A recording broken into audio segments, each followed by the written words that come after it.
Has your work environment had an impact on your ability to reach your baby feeding goals? Were you ever given unhelpful or questionable advice by lactation professionals? Amy shares multiple stories that serve as prime examples of the positive and negative impacts that our work environments can have on us as we make human milk for our babies. Her story is also a great reminder for anyone supporting parents during the perinatal period to listen first and provide counsel that is relevant to the person in front of us. Let's ask ourselves, is the advice I am giving this person something they could easily find with a quick Google search? If so, we might not have listened fully enough and dug deeply enough into our own knowledge base to help them problem solve. Listen to hear how Amy's stories ultimately led her to develop a tool that is creating a ripple effect of change in the field of lactation. And before we get into this story, I just want to make one request. If you have not hit follow on whichever platform you listen to the Milk Making Minutes, please do so right now. So just find wherever it says follow or maybe a little plus sign and follow it. That way, each time a new episode comes out, it comes right into your podcasting platform automatically. And we both benefit from that. Thanks. When I began breastfeeding, I was blindsided by how difficult it was. I may have thought I was prepared, but having known only a handful of people who had ever breastfed and only seeing it up close from a couple of them, I had a huge learning curve. Since then, I've become a doula, a lactation consultant, and a childbirth educator.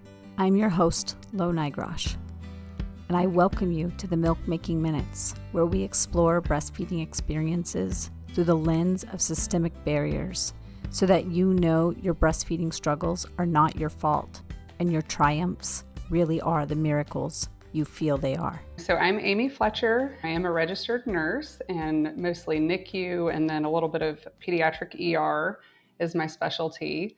Then I became a CLC and an IBCLC in 2018.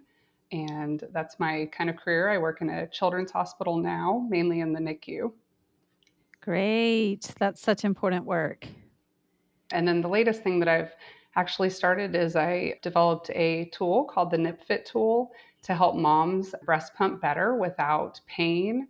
And so it's a measuring device that I'm selling mainly to lactation consultants, and we use it in our hospital. And so that's my company that I've just started. Yeah, it's amazing. I have one. I haven't gotten to use it yet, but I'm so excited to start using it. It came in right before my vacation. So we'll talk more about that. So you were a nurse before you were a parent. Is that right? Yes. And Okay. had no idea what I was doing, but I was helping moms breastfeed and pump. So you were in the NICU helping families as best you could. Mhm. And then you started feeding babies yourself. So I would like to take you back to long before you were a NICU nurse and think about your upbringing and just the culture you grew up in. And what was your exposure to breastfeeding, human milk feeding, baby feeding in general? Very little. I don't even think I thought about it as a kid. I was a little girl and I fed my babies with bottles because that's all I really saw. I didn't have a lot of cousins that were babies when I was old enough to remember. So I think a neighbor growing up breastfed, I remember that. And then another neighbor, and that's about it. I didn't have younger siblings. I didn't have younger cousins or friends with younger siblings. So I really didn't get a lot of exposure at all.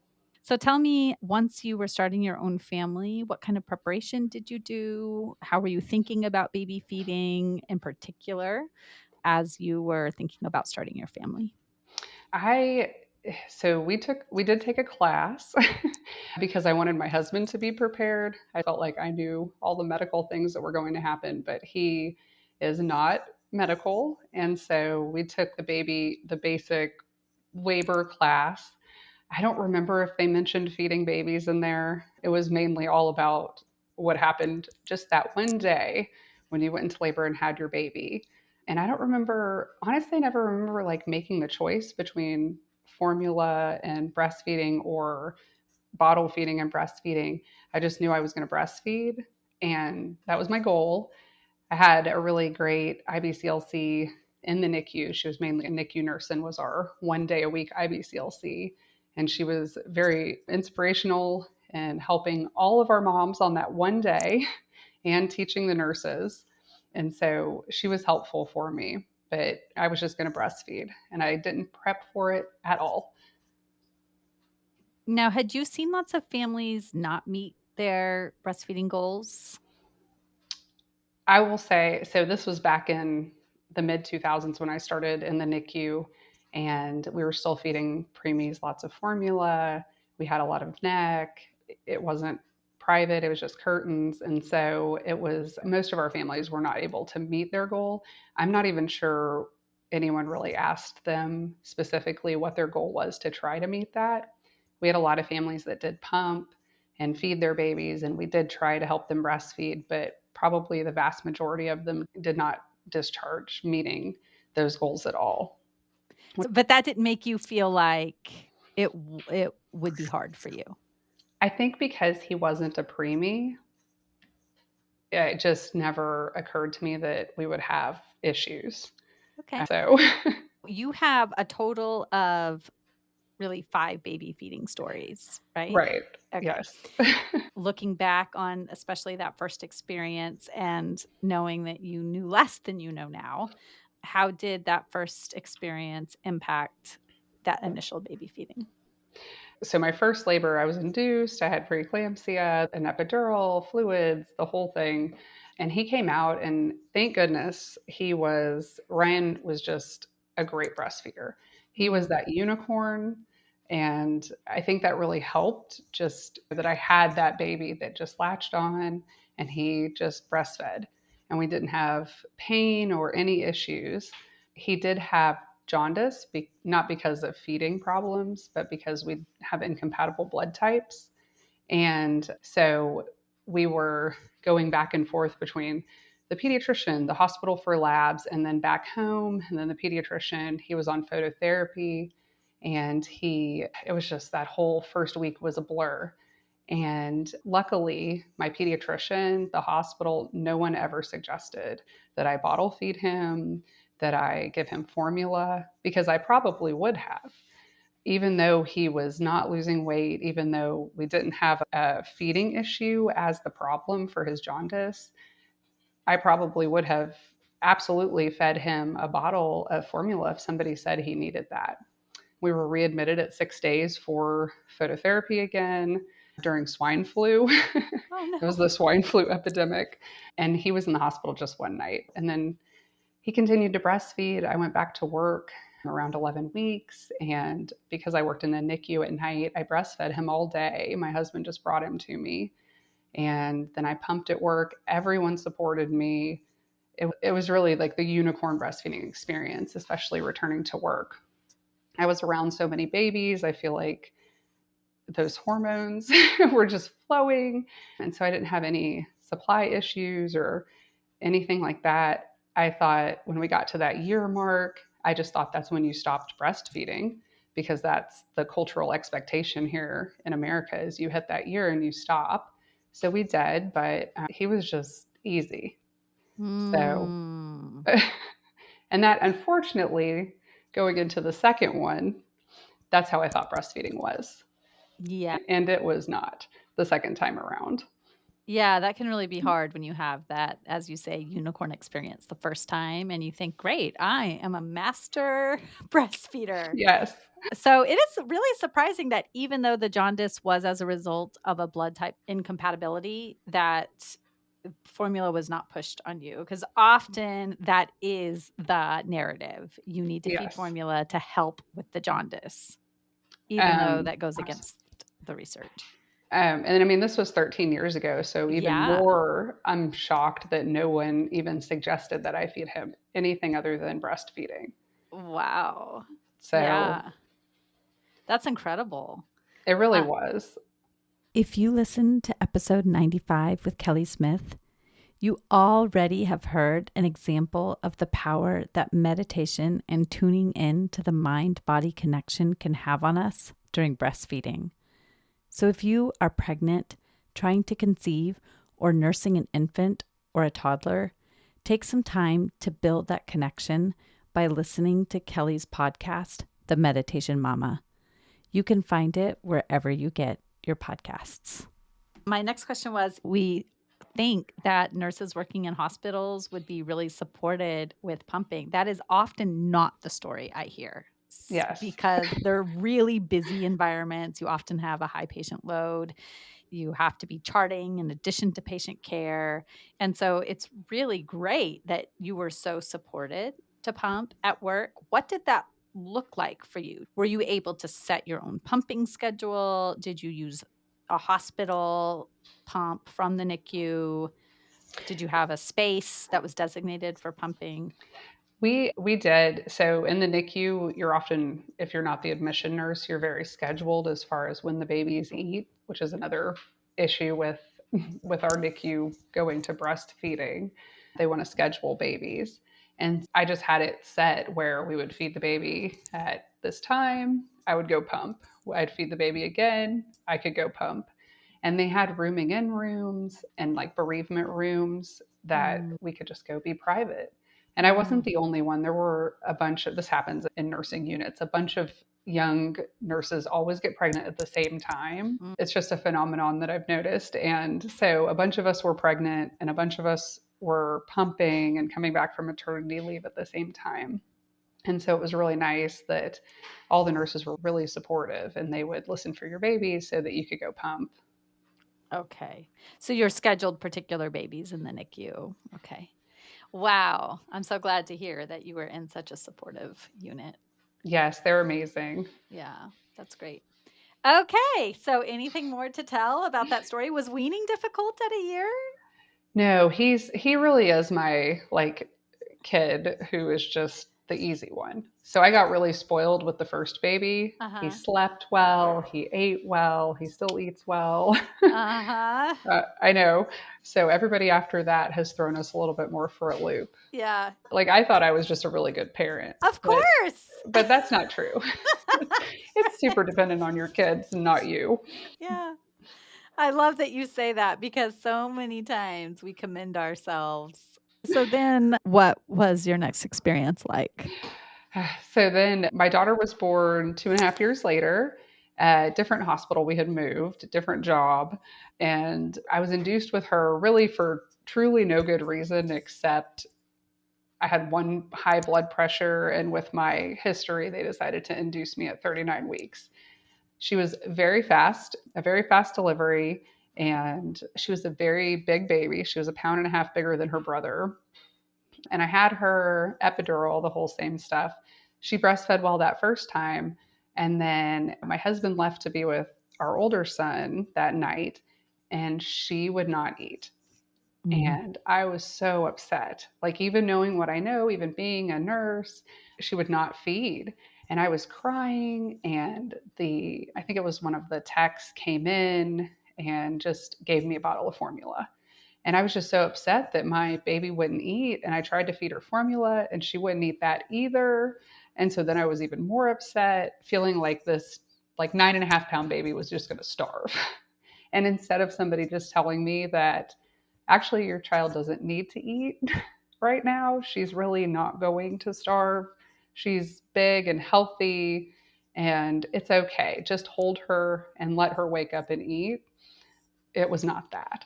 So I had that kind of typical hospital experience of, even though that wasn't my intention, someone just walks in with a bottle of formula. So she went, and then she started feeding, and she went home breastfeeding. And same thing, we breastfed through my maternity leave. I didn't supplement her with anything. But when I returned to work at 11 weeks, instead of a NICU, now I was working in a pediatric ER, and I was working day shift instead of night shift. And I had a schedule where I worked 4 days in a row over one weekend. And then I was off a few days and I worked 2 days in a row. And the staff there was not nearly as supportive. It was very hard to leave and go pump. The pump rooms were not very close. So I did some pumping in our break room bathroom because men shared our break room slash locker room. So I didn't even feel comfortable just sitting in the locker room portion. And it was a bad experience. I felt like my milk supply was decreasing. I was not using the right size flange because I had no idea there were different sizes and I didn't have any problems with my son. So why wouldn't this work this time? I called the lactation consultant that was associated with my OB's office, and she just talked to me on the phone and told me that I should take a nursing honeymoon over the weekend and just lay in bed with my baby all weekend long and just nurse to bring my milk supply up. Or I should go online and I should order medication from Europe, even though it's not FDA approved, and that would help. And I talked to her twice, and this was her advice. And my milk supply kept decreasing, or I felt like it was. It probably was fine, but at the time, it was devastating that I couldn't pump enough for my baby. I couldn't get away at work. They wouldn't change my schedule so that I wasn't working 4 days in a row. Every night when I got off at 7, my husband's on the phone with me telling me he just can't wait because she's freaking out. So he has to feed her. It was really hard. That sounds really hard. And so we ended up introducing formula, of course, because you have to feed your baby. And we did a combo feeding thing for a while. And then eventually, probably around 9 months, 8 or 9 months, we switched her completely to formula and did that until she was a year. And of course, she's perfectly healthy and beautiful, but we did not meet my goal that time. And looking back on it, of course, knowing more, you think, I had a husband that worked weekends and a toddler. How would anyone lay in bed all weekend with a baby, with a toddler and a husband that worked? And I'm sure she didn't ask me that. If you have been given advice from someone in the perinatal health field regarding your breastfeeding journey that doesn't address your specific situation or it doesn't feel right to you, you can seek a second opinion just like you would in any other situation. And if you are a lactation professional, I urge you to fully listen to those that seek your help. Get their full story before doling out standard advice. Ask what they think their biggest challenges are. Ask what solutions they have already tried. Is what you are asking them to do feasible given their situation? Check in with them. Are they able to do it? Let's approach our parents and babies with respect and creativity and work with them to find solutions they think they can try. But I really try to listen to each mom because of that. And she's probably the reason that I was already interested in lactation, but that experience is definitely the reason I pursued becoming a lactation consultant because I didn't feel listened to. We have to give advice that works for the person sitting in front of us. And even if that was to tell me, yes, you're going to have to give some formula, but let's do a weighted feed and see what she's actually taking at the breast. Exactly. I probably would have continued to nurse her. But you feel if you can't get it in the bottle, it can't possibly be coming out with the baby. I know better now, but at the time, I just thought I was starving her. Exactly. Yeah. Yeah. And even I think sometimes when a professional, a nurse calls us, we think they know more than they know. Which is so not true. It's so not true. And so we have to really break it down for people sometimes and help them to see their situation a little bit differently than what they're seeing it because they're in the thick of it and it's hard for them to see all the pieces that we might be thinking about and the different ways you can make tiny progress here or tiny progress there. And it doesn't always have to be an all or nothing proposition. That's so true. Yeah.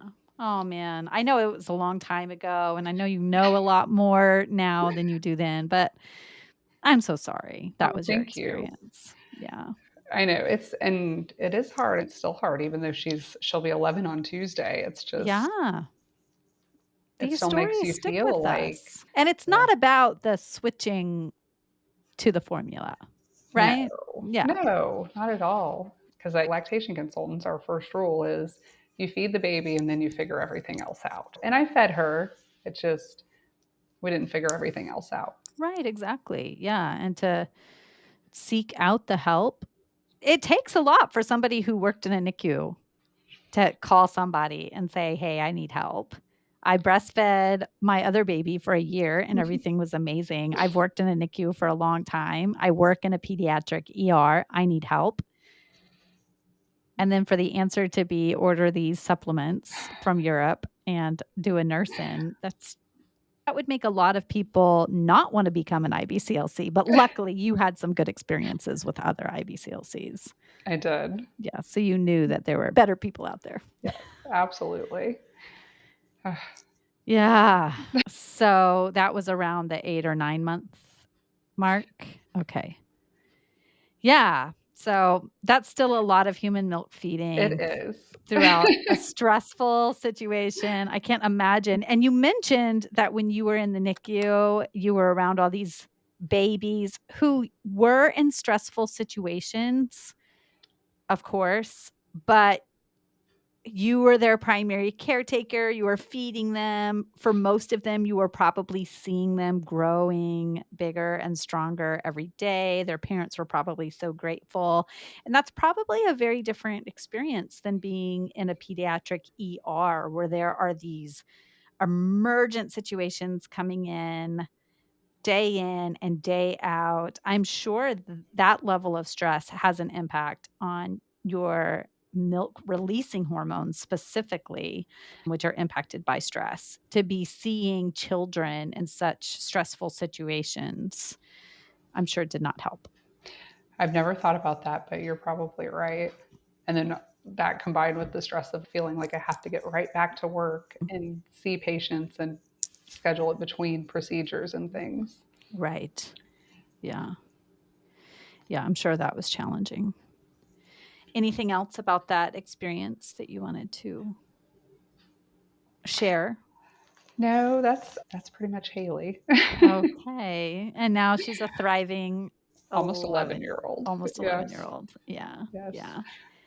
Okay, So after her, we thought we were done having children. okay. And so I pursued being a surrogate because pregnancy was, I'm one of those annoying pregnant people that don't mind being pregnant. Mhm. And my husband and I just felt it was so easy for us to have our children that we wanted to be able to gift someone else that. And so we pursued surrogacy and found some lovely intended parents and went through the whole IVF process with them. And it was completely their embryos. But the first IVF attempt, I got pregnant with surrogate twins, and they were born in 2015. So they're 7 Wow. now. And their parents were not interested in human milk or me pumping for them, but I still wanted to pump afterwards for all the health benefits for me and to be able to gift human milk to another baby if possible. And I pumped for about 6 weeks. Exclusive pumping is extremely difficult. I'm amazed at all of my NICU families and all the parents who choose to exclusively pump for their babies because that is way more than a full time job. It's very hard.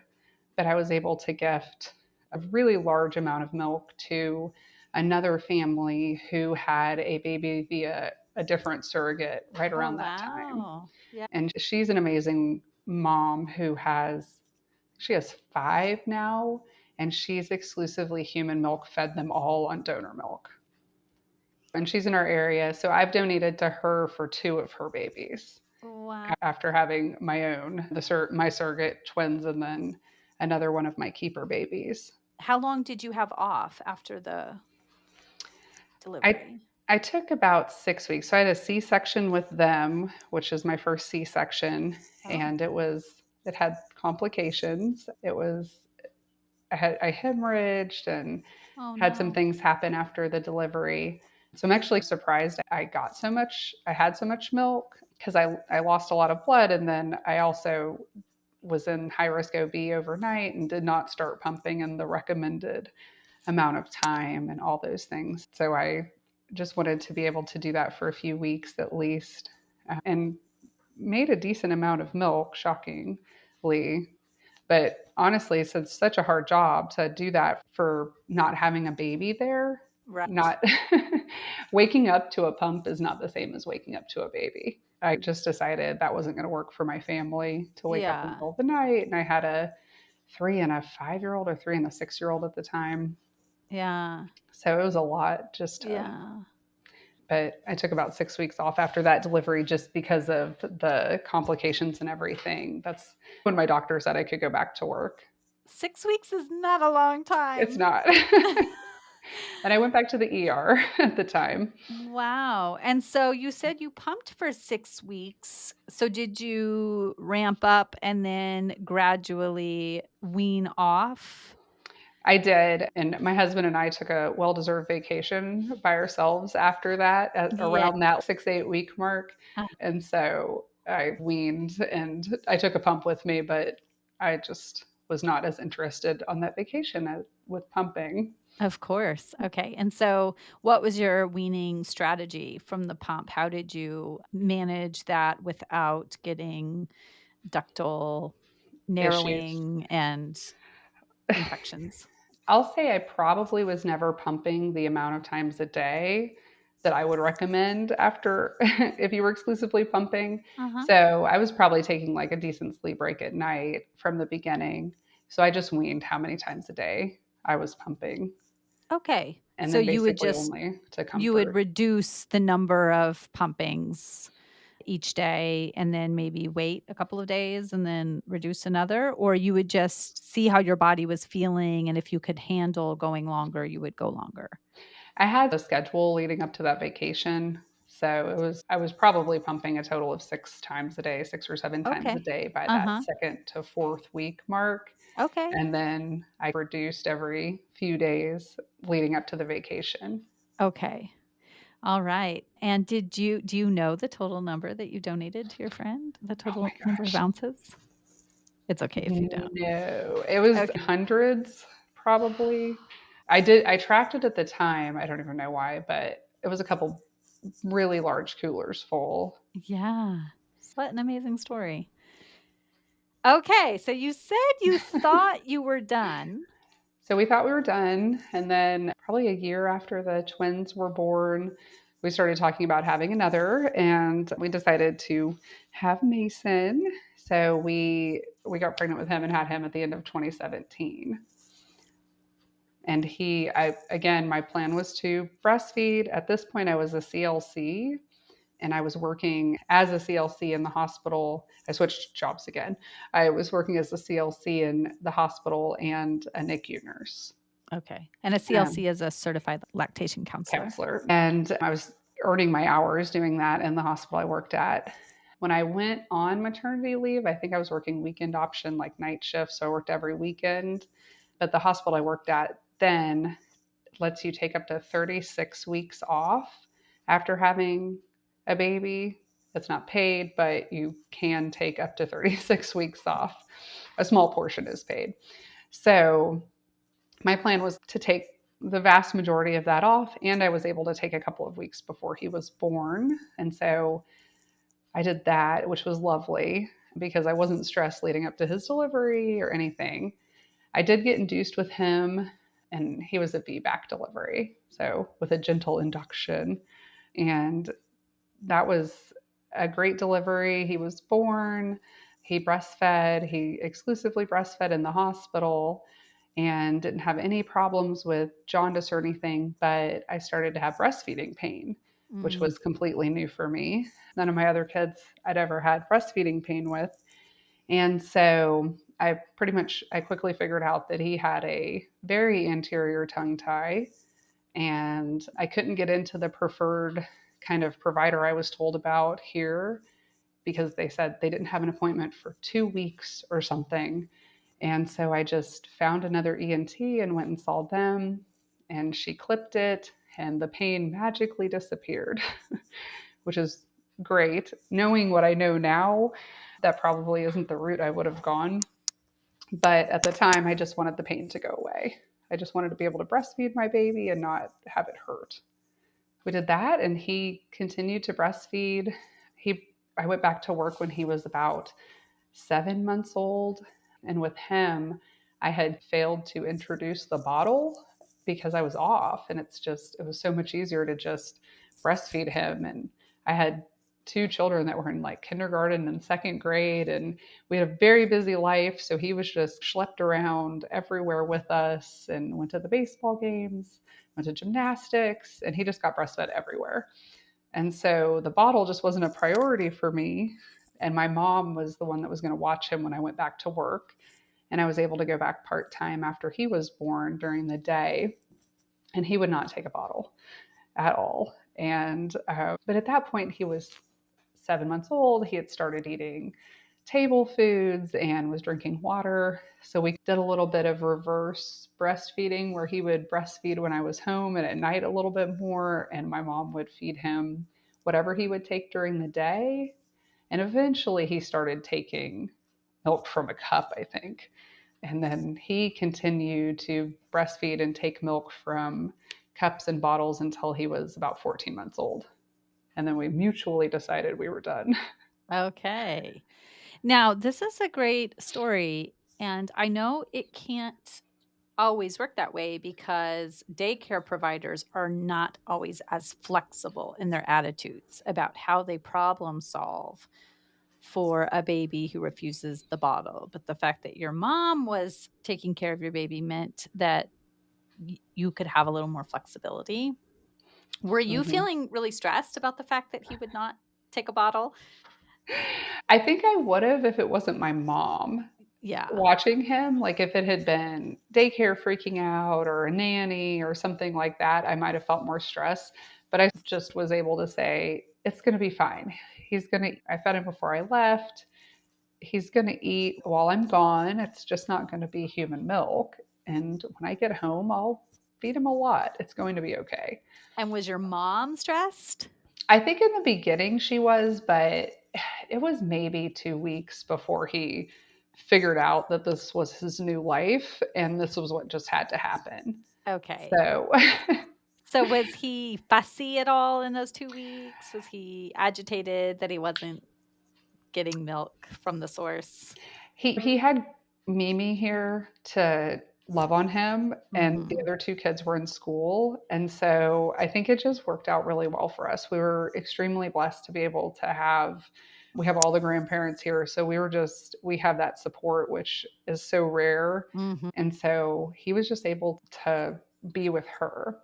I Mhm. think if it had become an issue, I just would have had her drive him up to where I work.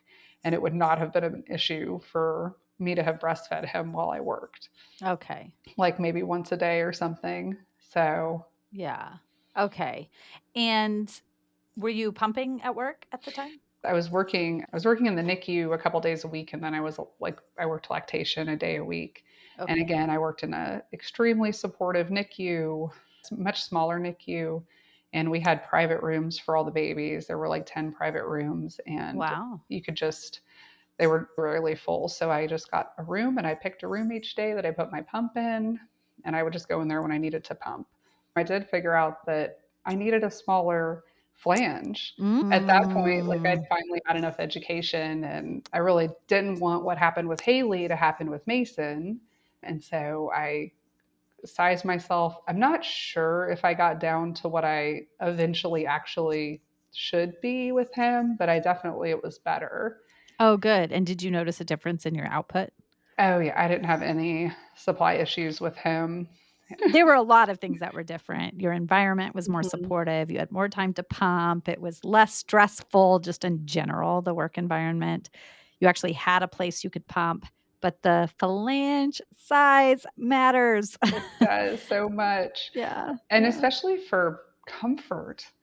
But it's just like him breastfeeding in the beginning. It was so painful pumping also shouldn't hurt. So this whole feeding process from your body, it happens lots of times a day and it should not be uncomfortable. Yeah.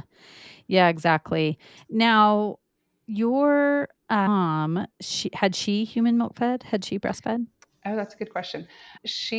We all have large babies, and her mother was extremely unsupportive of Mm. her human milk feeding. And so my brother was like 9.5 pounds, like my daughter.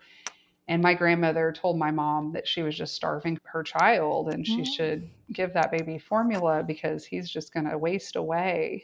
And so she didn't receive that support.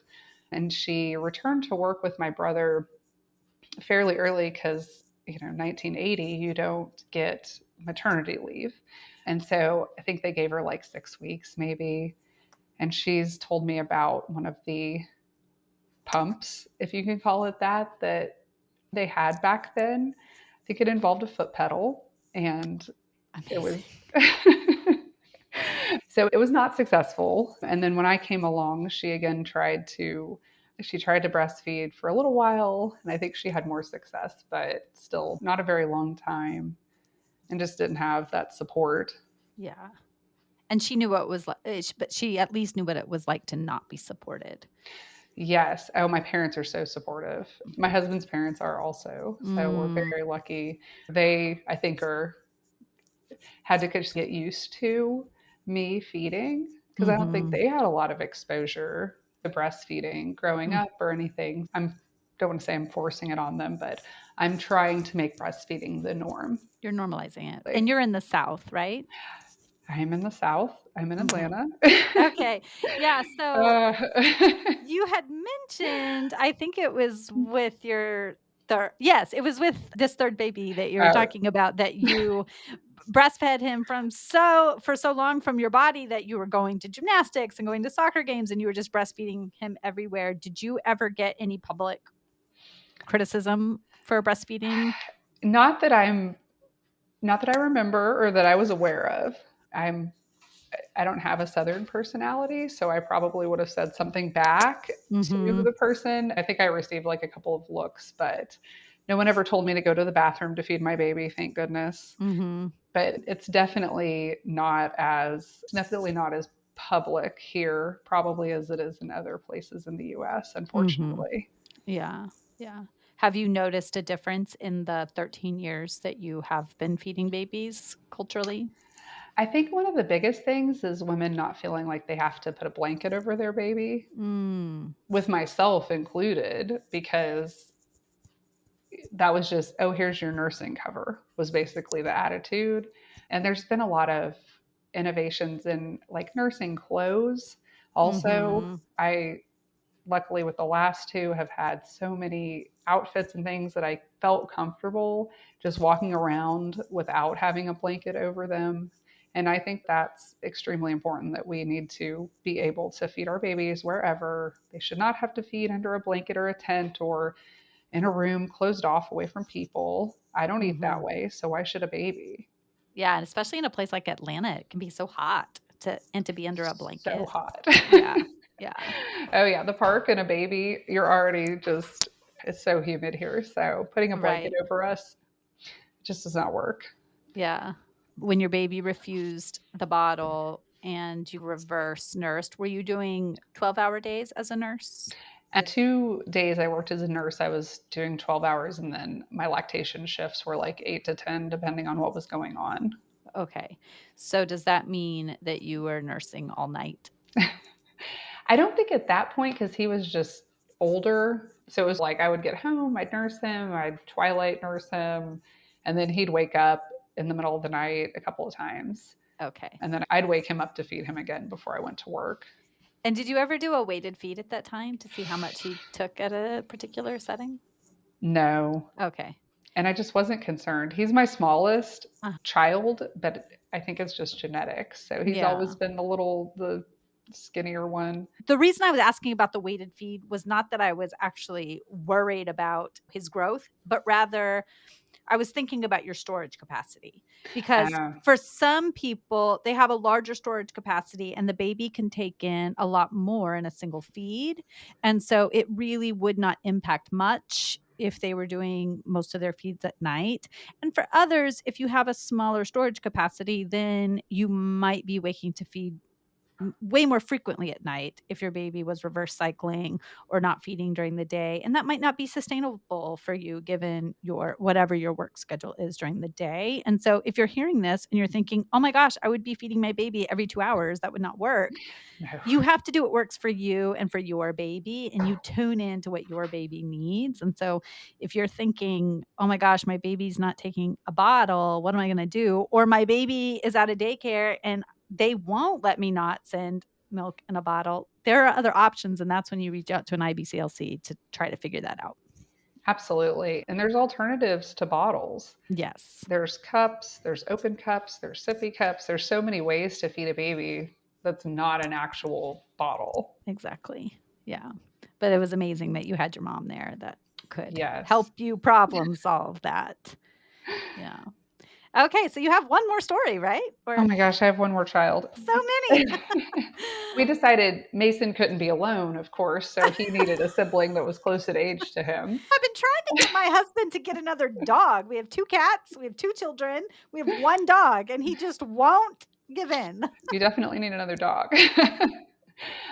So Nolan is almost 3 years younger than Mason, and he's another just big baby. He's the only one that just decided to make a grand entrance on his own in the middle of the Oh. night. Of course, like almost didn't make it to the hospital Uh-huh. kind of entrance. So no interventions with him. He was born very quickly and started nursing. My breastfeeding pain was immediate with him. He was so severely tongue tied that it was just painful, and he was creating nipple trauma and everything. But he didn't have any issues with like weight gain. He is my second one that had bilirubin problems, not because of the weight or not because of the feeding again, but because of our blood type incompatibility. He was also a COVID baby. So we went home at the 24-hour mark or a little bit after. And it was a weekend, and we had switched pediatricians, so we couldn't even get into a pediatrician. So we were just going back to the hospital for bilirubin checks on Saturday and then again. And he was readmitted into their NICU on that Sunday after he was born for phototherapy.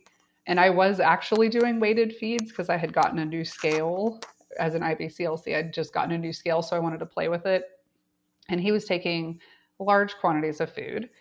By the time we got back to the hospital, he was back to birth weight at 3.5 days old or 4 days old. Wow. And so I was not concerned at all about his intake. They did ask me if I wanted to pump just to make sure he was getting enough.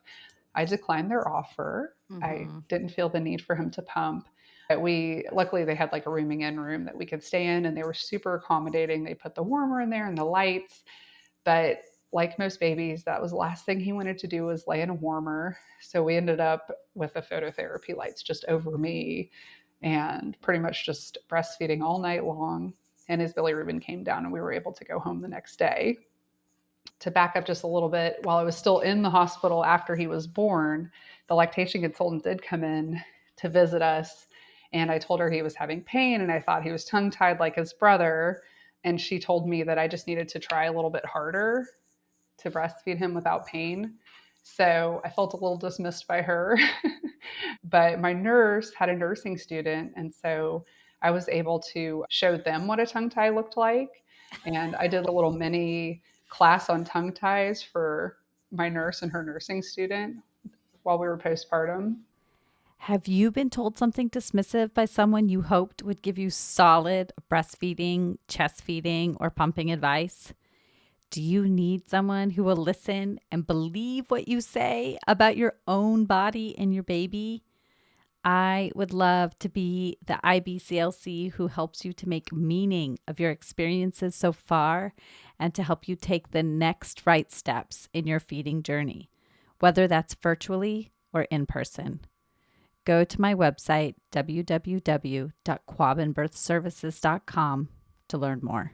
But after we got out for the phototherapy, we went to the pediatrician the next day. He sent us to an ENT like the same day, like a couple hours later. Mm-hmm. He clipped just the anterior portion of his tongue tie, and then he dismissed my concern that actually he has a posterior portion also.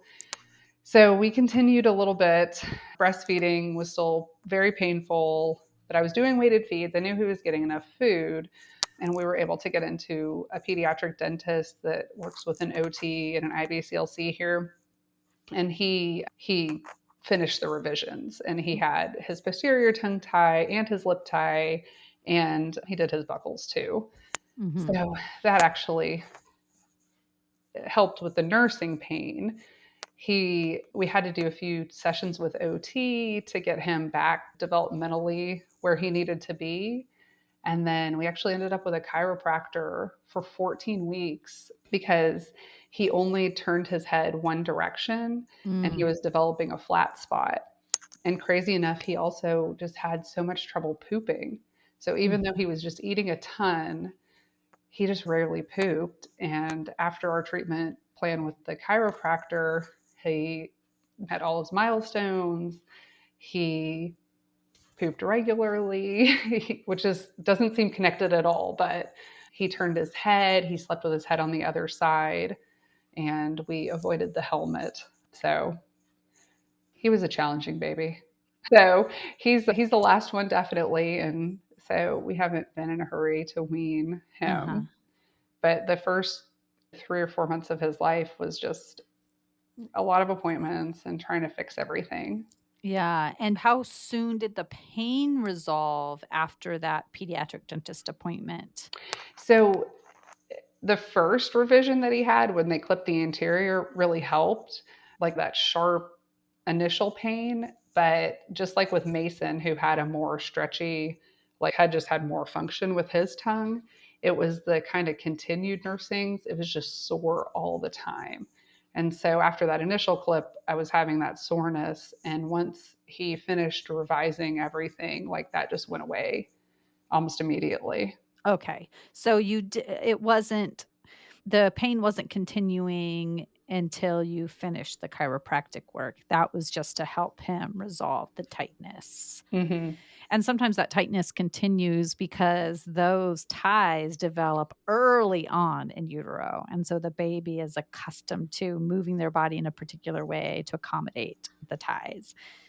And did your chiropractor ever turn him upside down or Oh, deal no. with him roughly? No, there's no No. like body cracking or anything like that when they're dealing with the baby. No, and our OT is the one that basically said, "Okay, he's doing all the things I want him to do, but this is clearly not he's not resolved." And he was Mhm. so hypertonic, so like you would lay him on his back and he would just try to do sit-ups, or you'd hold him Mm. up just upright like how you hold a baby, and his Mhm. arms would go straight down and he would just Yeah. hold them stiffly. Mhm. And again, the pediatrician just told me he had great tone.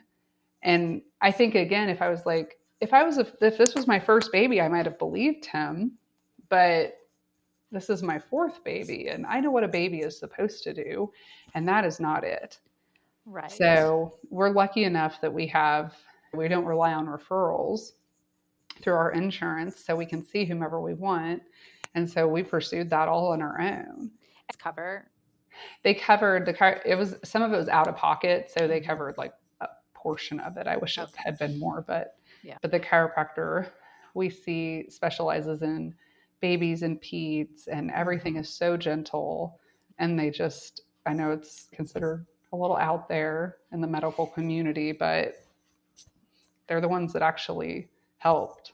Yeah, and it's great that you mentioned that it helped him poop too, Yeah. because so many families are worried about their babies pooping, and sometimes you do have to think outside the box. And I'm so glad that you're a nurse saying this, because probably 14 years ago, if as a NICU nurse a family said, I need to go to a chiropractor because somebody told me this, you might have been a little bit doubtful. It was, yeah, we had to go outside of the normal medical community. So I think they're just being in the medical community. They're set up to treat the problem and not necessarily set up to see the whole picture and take that more holistic view of what all do we need to do to solve this issue. So all of these vast experiences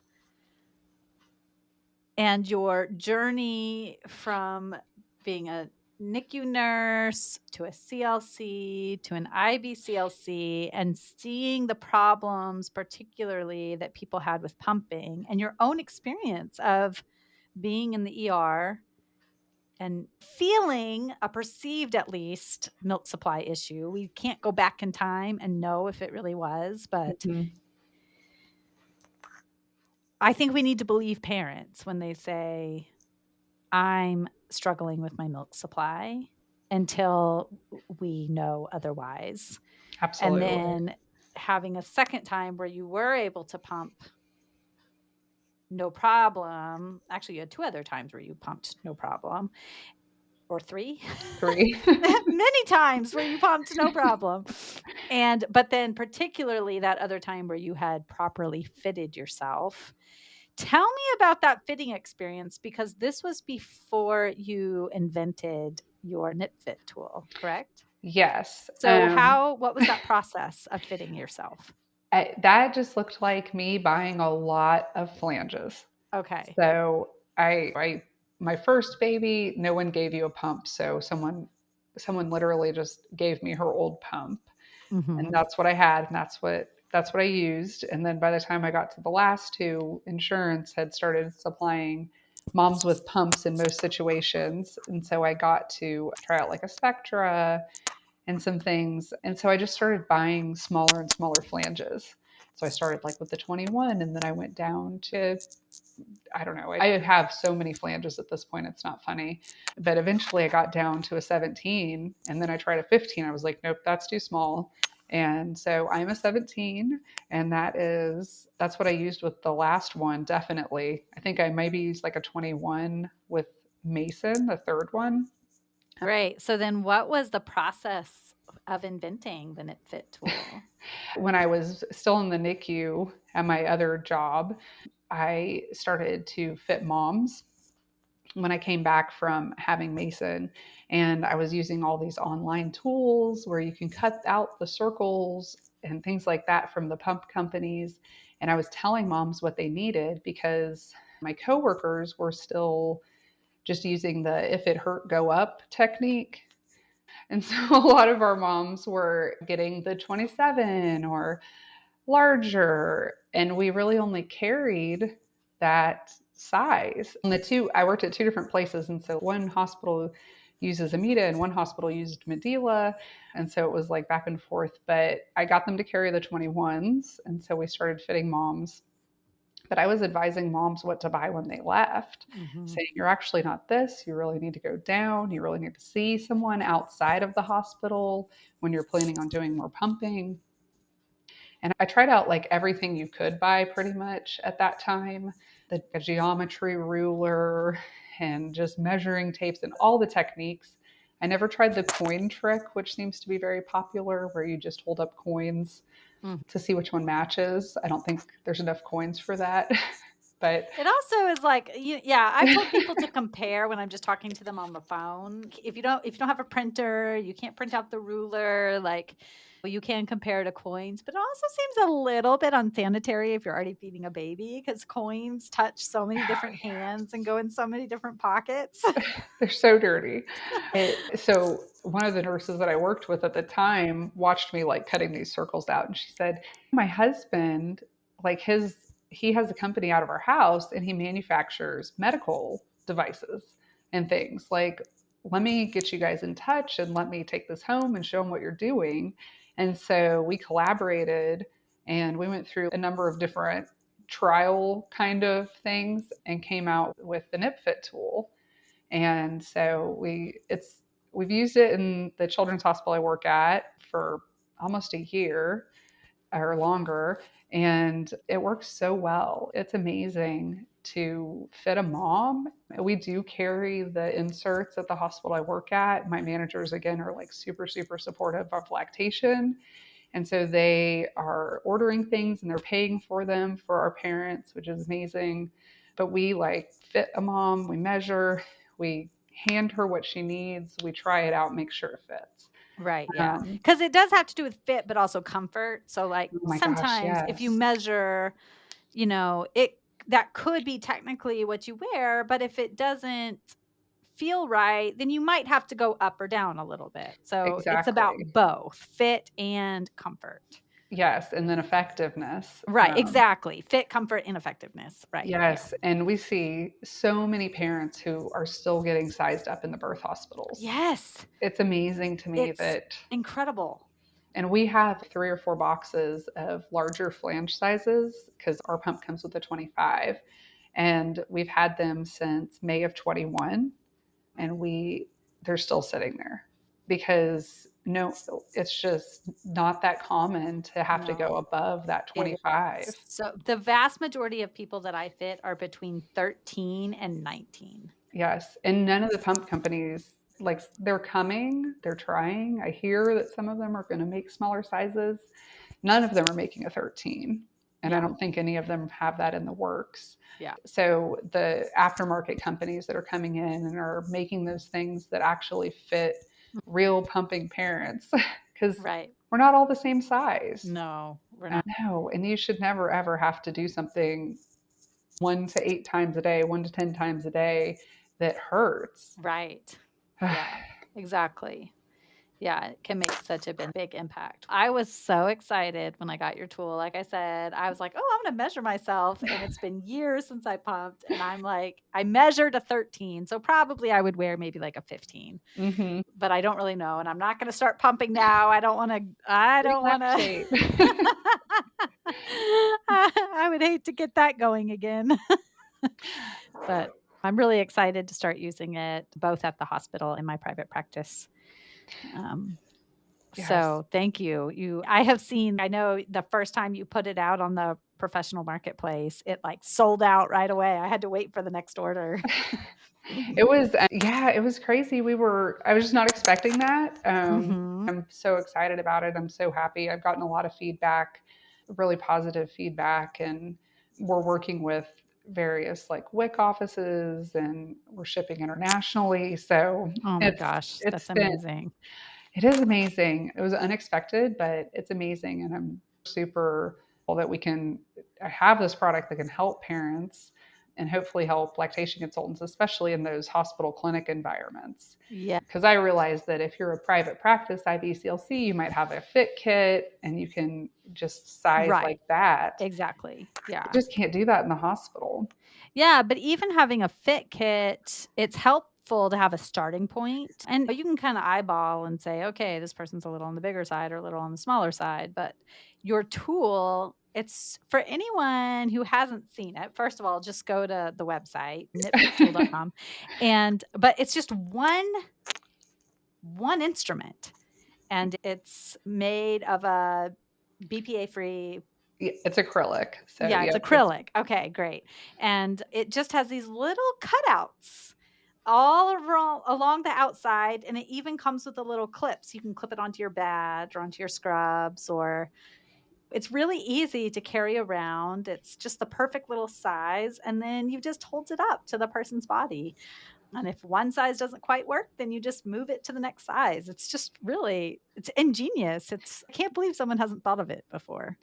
I felt the same way. I felt like I should have been able, when I was looking for something, to find something. Mm. And one of the comments, the feedback comments I got was, it's not as invasive or it's not as hard to fit a mom that maybe has nipple trauma, that you don't want to slide different circles over her nipples. Exactly. So you can like gently hold it up and it's smooth. It's cleanable with any hospital grade wipe. It's not going to destroy it. So it's durable. Thank goodness my manufacturer was able to come out with something so amazing. Yeah, and you can get it in so many fun colors too, which is great. I know, I just couldn't have clear. Right, Just yeah. clear was not gonna be enough for me. I like fun colored things, so Yeah, exactly. And I can imagine that if somebody did not want to be touched or seen, if they feel like it's really invasive to be that up and close, you could hand it to them and let Mhm. them feel it out themselves. Have Absolutely. you done that with people who don't like to have people in their private space as much? We absolutely have, and we have some nurses at work that are returning from maternity leave, Mhm. and we'll be like, they'll talk to us about pumping pain or whatever, and we'll say, "Here, go measure yourself." And they'll Mhm. go somewhere and they'll come back and they'll be like, "I measured at this," and we'll give them the right thing too. That's So great. Yeah. Yeah. Awesome. It's an incredible tool. And I thank you for putting your time and energy and expertise into making that an accessible tool for people. So even for people at hospitals like the one I work at, where we don't have the correct phalanges, we're mhm. working with what we have, it will be so much easier for me to discreetly measure a patient and then say, we don't have these here in the hospital, but this is where you can find inserts. And once you get home and you're ready to start pumping, make sure that you get the right size. And that's amazing because we see parents back in the children's hospital because we don't do births, and weeks later they're still using the incorrect size, and they're just amazed when we tell them, "No, this is actually your size is this," and they're Right. able to see the difference. Exactly. Yeah, makes a big impact.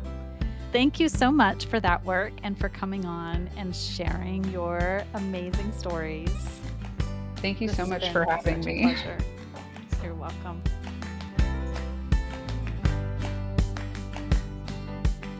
What a roller coaster ride, right? From the perfect first experience to low milk supply to carrying twins for another family and supplying the milk to a different surrogate family to 2 painful breastfeeding experiences due to tethered oral ties. And what does she do? Amy focuses on a part of her work that she saw she could make a difference in and invented a tool to make NICU parents' pumping lives that much easier. I love featuring this story because step by step, Amy is creating systemic change where she is and ways she is able. If you want to talk about ways you are interested in creating systemic change, come join us at the Milk Making Minutes community group on Facebook. That's where parents and professionals come together to discuss what makes feeding babies human milk so challenging and do our part to make it less so. I'll see you there. Bye.